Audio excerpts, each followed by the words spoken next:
என் அன்பார்ந்தவர்களே, இந்த புகையிலை, இந்த சாராயம், இந்த கஞ்சா எல்லாம் உங்க சுயநலம். அது உங்களை சார்ந்தது அல்ல. நீங்க சாராயம் குடிக்கிறீங்க, நீங்க சிகரெட் பிடிக்கிறீங்க, நீங்க கஞ்சா அடிக்கிறீங்க, அது என் தனிப்பட்ட விருப்பம், அது என் சுயநலம் அப்படின்னு நினைக்கிறீங்க. அதுவே மிகப்பெரிய தவறு. அது எப்படி உங்க சுயநலமா ஆகும்?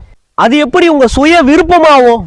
நீங்க சாராயம் அருந்தும் போது உங்க உடல்நிலை கேடாவது, உங்க உடல்நிலை கெடுது, உங்க குடும்பம் கெடுது, உங்களை சார்ந்த மனைவி மக்கள் பாதிக்கப்படுறாங்க, உங்களை சார்ந்த சமுதாயம் பாதிக்கப்படுது, உங்களை சார்ந்த மாணவர்கள் இளைஞர்கள் உங்களை பார்த்து கற்றுக்கொள்கிறார்கள். நீங்க சிகரெட் பிடிக்கிறீங்கன்னா உங்க விருப்பம் நீங்க நினைக்கிறீங்கன்னா அதை விட மிகப்பெரிய தவறு எதுவுமே கிடையாது. உங்களை பார்த்துதான் 4 பேர் கத்துக்கிறான், உங்களை பார்த்துதான் 4 மாணவர்கள் சிகரெட் பிடிக்கிறாங்க, உங்களை பார்த்துதான் 4 இளைஞர்கள் சிகரெட் பிடிக்கிறாங்க.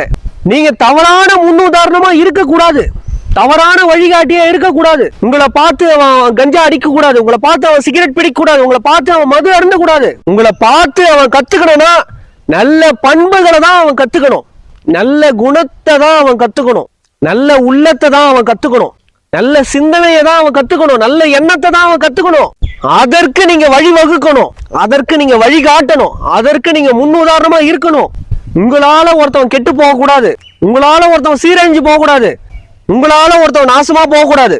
அது சுயநலம் அல்ல, அது சீரழிவு. சிகரெட் பிடிப்பது, மது அருந்துவது, கஞ்சா அடிப்பது அது சுயநலம் அல்ல, சுய விருப்பம் அல்ல, அது சீரழிவு. அது உங்களின் சீரழிவு, உங்க குடும்பத்தின் சீரழிவு, உங்க சமுதாயத்தின் சீரழிவு என்பதை நீங்கள் மறந்துவிடக் கூடாது என்பதை நீங்கள் சிந்தித்து பார்க்க வேண்டும்.